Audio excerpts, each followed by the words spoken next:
Greetings, Algo artisans. Big week for economic data coming out. We're going to start with Bitcoin. We're going to move into PEPE, and we're going to look at the data, and we're going to get into it right now.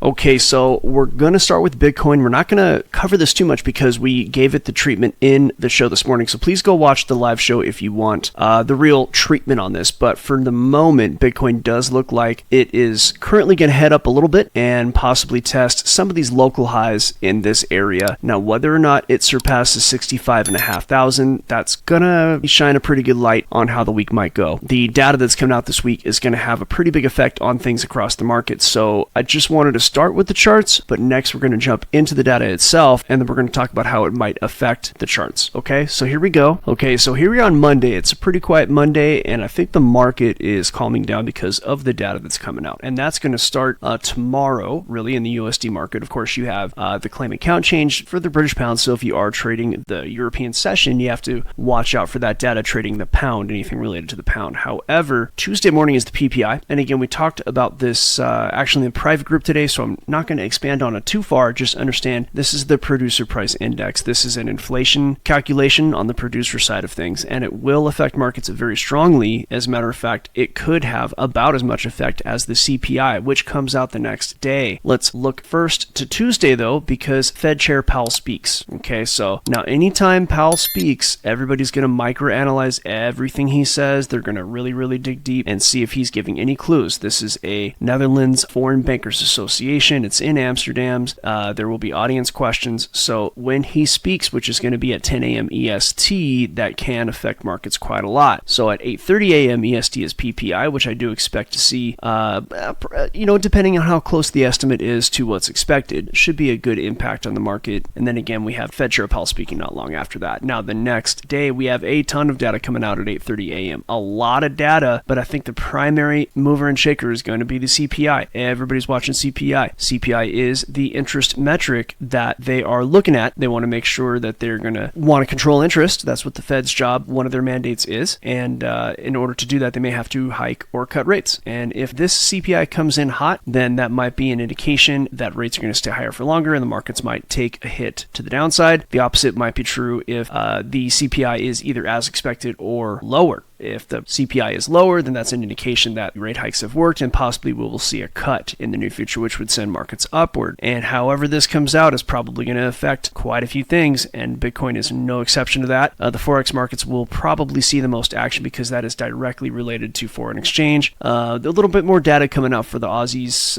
on Wednesday night, probably going to be Thursday morning for Australia if you're actually trading down there. Now, we do have a little bit more data coming out Thursday morning, unemployment claims. Last week, this did have quite a bit of an effect, much bigger than I expected. There was an undershoot, I think it was, or it was either undershoot or overshoot. Whatever it was not what the expectation was, and it did send markets into a direction. Definitely got some volatility from that, so I would not underestimate 8:30 AM EST Thursday morning, and that's going to be it for the data. The main point here is CPI. CPI is a big hit. Okay, so let's go ahead and take a look briefly at crypto bubbles, and we're going to see here that it's the meme coins that are doing well. And some of your big coins, actually, that have been doing really well are taking a hit right now. Fetch AI is down a little bit, Pendle down quite a bit, 7%. You got Athena, which was really killing it. Now that's down about 8.3%, and that's notable for a 24-hour metric. Arweave, the same. SNX, Injective has actually really been retracing from its highs. But what's doing great are the meme coins. We're in a meme coin move, and you would know that if you were not living under a rock today. All the meme coins are taking off. Pepe being numero uno here with a 14.7% gain. As far as the larger, well-known meme coins are going. It's an interesting look.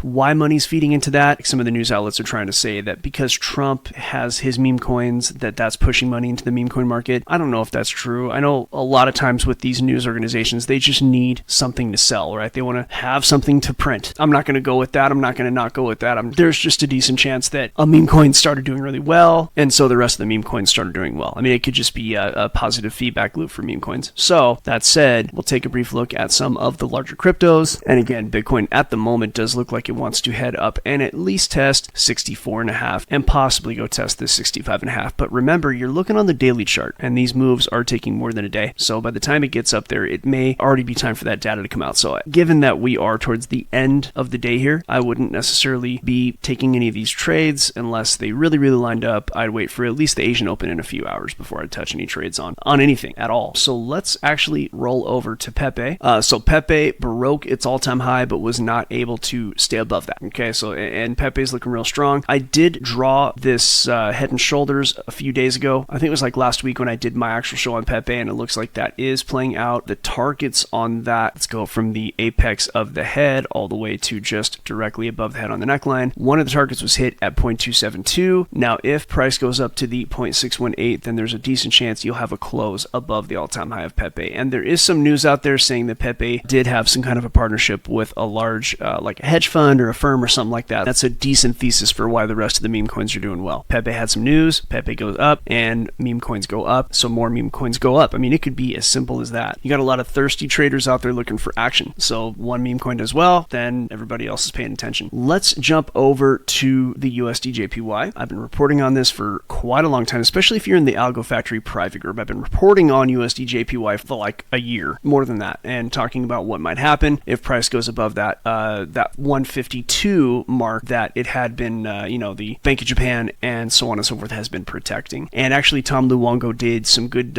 He always does good work on this. That's one of his main looks as well. We have to understand though that right now it's a bit of a currency crisis, just a bit. I don't want to say crisis because I think Bank of Japan has it under control. And what people don't understand about BOJ and other entities over in Japan is they have a ton of capital they can use to deploy. We saw that deployment here and here. Okay, so very smart people.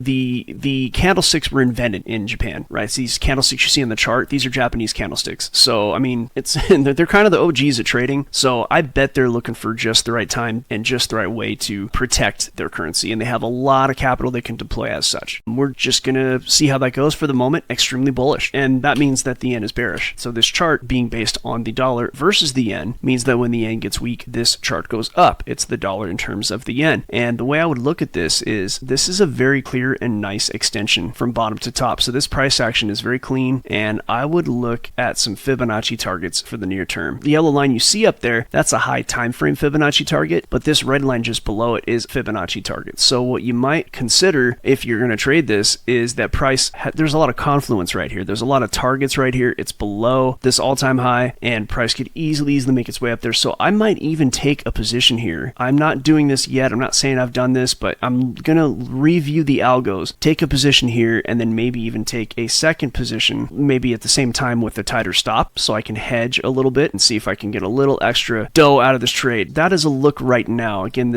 what I've drawn on here is not exactly where the stop losses would go. It's not a very precise look, but the trades might look something like this. Okay, so the JPY, very, very bearish, making USDJPY bullish, and that's the look right now. And I'm looking at a target around 158.58. And for those of you who are sitting in crypto and you want to learn how to trade, you're gonna want to maybe look at other markets as well, because what's going to happen with crypto, or at least what has historically happened, is when the bull market ends, a lot of crypto traders are just left with nothing to do. And learning how to trade like this does take some time. Learning how to build algorithms takes time. If you intend to trade in the future, I mean, is it going to be where you have to wait every 4 years to trade crypto and to make any money on it? Is that how you think this has to go? Do you need crypto to be bullish in order for you to have life-changing money? Or would you rather develop a plan where you can trade like all of the time? You can trade for the 3 years the crypto is doing nothing. It's just something to think about. Okay, let's roll over real quick to the SP 500 and just take a look at the indexes as to what might happen if we have a bearish or bullish moment as to the CPI. So it looks like my prediction on the SP 500 is just perfect. I mean, it continued up. It didn't even need to pull back. Price just continued up in the way that I drew. I mean, that's beautiful because I drew this quite some time ago. From this point forward, I believe, is what I drew, right? Before that, I think I just matched. I did not predict this part before the blue line. So for full disclosure, even though I'm good, I'm not necessarily that good. But once price came down here, I did predict this move up, and I did predict where it would fall. fall, although it did not fall quite as far as I did. So that's a pretty good prediction right there. At the moment, let's take a look. Algo's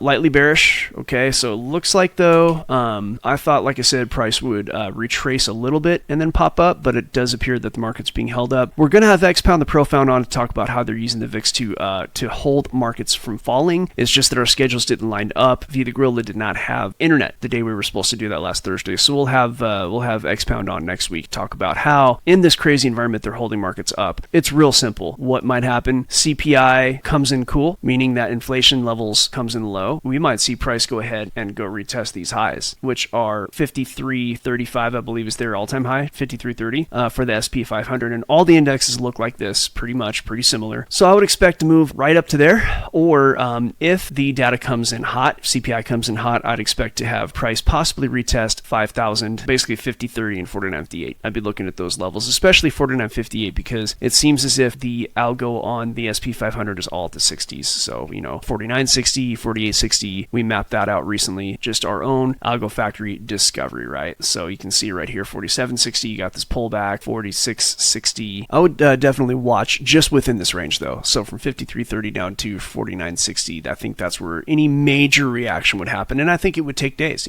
This is a daily chart. In order for price to head up and grab that all-time high, that could happen fast. But to actually dump down to 49.60, I think that would take a number of days or even. But that's the look. I hope this video was helpful. For the moment, please have a listen to a testimonial from one of our clients who is very happy with our work.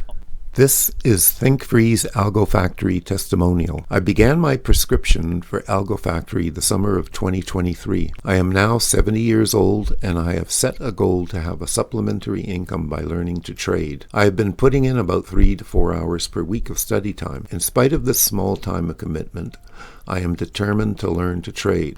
I set a goal of slow, steady progress in my learning. It is now March of 2024, and I have been delighted that through the articulate speech and hands-on help and support from Cowboy, I have developed an algo that looks very promising. I've come to appreciate Cowboy's remarkable ability to communicate and teach. He's not just knowledgeable, but also very creative in his shoot-from-the-hips approach.